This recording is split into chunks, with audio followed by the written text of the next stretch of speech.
What is going on, everybody, and welcome to my review of Unhinged. Yes, it's a movie review. It is the first movie review I've done in months, and it feels pretty good to be back. So this movie tells a story, basically a cat and mouse game between an absolute psychopath and a young mum and her kid, which all stems from a road rage incident in which this woman is stuck behind a truck and she beeps a horn at the guy because he's not going because it's a green light and she needs to get somewhere. And this guy, played by Russell Crowe, basically goes after her and tries to teach her that, what a bad day can really be like.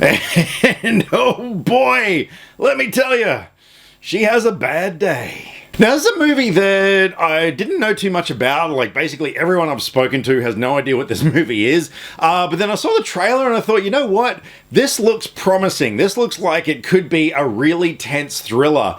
And in my opinion, my God, was it ever! I really enjoyed this film. So the movie was directed by a German guy named Derek Borti, or Bort, or I don't know how to pronounce it. And aside from Russell Crowe, we've got Karen Pistorius as the mum, whose name I can't remember, and Gabriel Bateman plays her son, Kyle. I remember his name. And Gabriel's been in a few horror movies before, like Lights Out, Annabelle, a few things, so he's not unfamiliar to this kind of ground. So the movie opens, and again, as always, I'm not going to give any spoilers. The movie opens with a really tense and brutal and disturbing scene where we're kind of introduced to Russell Crowe's character, who doesn't have a name in this film.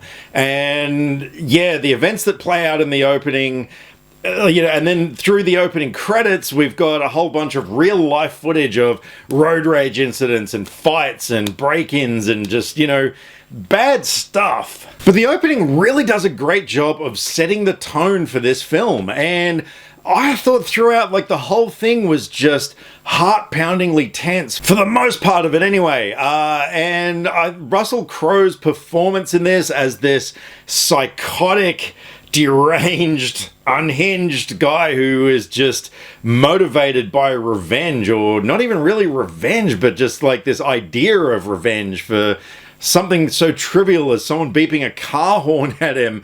He was menacing. I mean, in terms of size, the guy, I don't know if he was wearing a bodysuit or if he just really was that massive, but he's huge. And in real life, Russell Crowe is a very powerful, intimidating kind of a guy, and I thought he was perfectly cast in this role. I thought Karen Pistorius as the mum, she was great. She was just this kind of, I was going to say every man, but she's a woman. Every person. When we're introduced to a character, she's just dealing with all of life's problems. She's not a perfect person. She is kind of screwing up a lot of things in life and is already having a bad day. And I like the point of the movie. The point of the movie is this sort of thing can happen to any of us, and it does happen pretty much every day. And it's just, I think the message in this film was to just be more tolerant of people and just, can't we all get along? Now, prior to going to see this film, because, basically there just aren't any reviews out these days, I didn't know anything about what other people had thought of it going in. I went into it, I was really entertained for the most part, but then when I came home, I did some research on it and found out that I'm actually kind of in the minority here. So apparently this movie is only clocking in a 48% on Rotten Tomatoes. The critics aren't really being very favorable to it, but I don't think they're being very fair, because one of the consensuses, I don't know, whatever that word is, was that Russell Crowe's performance, he was just angry the whole time, and it's well, yeah, he was meant to be. And the fact that his character doesn't have a name, he was just a representation of a facet of society. All of these people who will just snap at anything. But I thought he was really effective. The only things that I thought did let the film down a little bit there are a few moments of implausibility. Like, to its credit, there are a lot of times where I'm sitting there and I'm like, why don't you go to the oh, you're ringing the police now. Okay, good. But there were just a few moments where I kind of thought that Russell Crowe's character, being that he was kind of always ahead of the police and they weren't seemingly able to catch him, I sort of thought, like, that doesn't feel a bit realistic. Like, and again, no spoilers, but there's a scene that takes place in a diner, and some bad things happen, and yeah, I'm just kind of thinking to myself, like, there's not enough people, like, scrambling to their phones and calling for the cops and stuff. Like, it was kind of accurate in as much as there were a lot of people who were filming it on their phones and stuff, which, let's face it, that's realistic. But yeah, this guy just sort of seemed above the law, like, a bit too much. And I did kind of feel like the third act ran out of steam a little bit and went into some kind of formulaic territory. Like, obviously, you want to see the mum win. You want to see her triumph and prevail. And what actually happens, I don't know. I just kind of felt it was a little bit of a letdown. Like, throughout the movie, like I said, it was tense. There were genuinely shocking moments where things just kind of happen from out of nowhere and just jar you. And yeah, like, because the whole movie was kind of this, like, I know it's a cliche, but a big roller coaster ride. The ending, was just kind of like the roller coaster carriage pulling into the station and, you know, the end of the ride, and it didn't really sort of have enough of an impact. And I'm sure there's going to be a lot of people who will criticize the movie over its use of technology. There's a lot of stuff involving phones and, you know, GPS locators and things like that.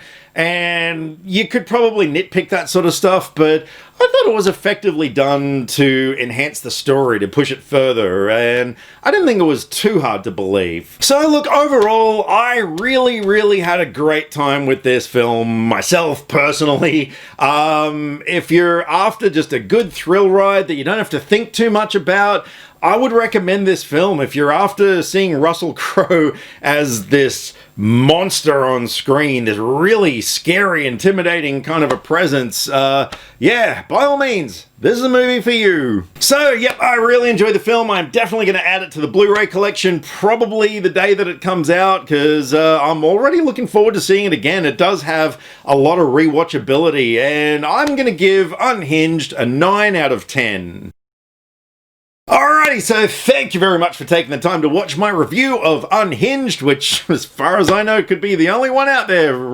I have no idea. And if you're new to this channel, by all means, I am not going to object to you clicking that subscribe button down below. Yeah, that way you can stay up to date with all the movie reviews and live movie trivia game shows and whatever the hell else I do around here. And if you've seen Unhinged, I would love to know what you thought about it, especially because I've come home absolutely gushing about this movie, having loved it so much and finding out that, yeah, not many people did. So, yeah, I'd love to know what you thought of it. So, by all means, drop me some comments either here, Facebook, or Twitter. All the social media links are in the description below, because I like to talk about movies and I would love to talk about movies with you. Catch you next time. Click subscribe to stay up to date with all the latest movie reviews. Skynet will be taking over any day now, so what have you got to lose? Nyah.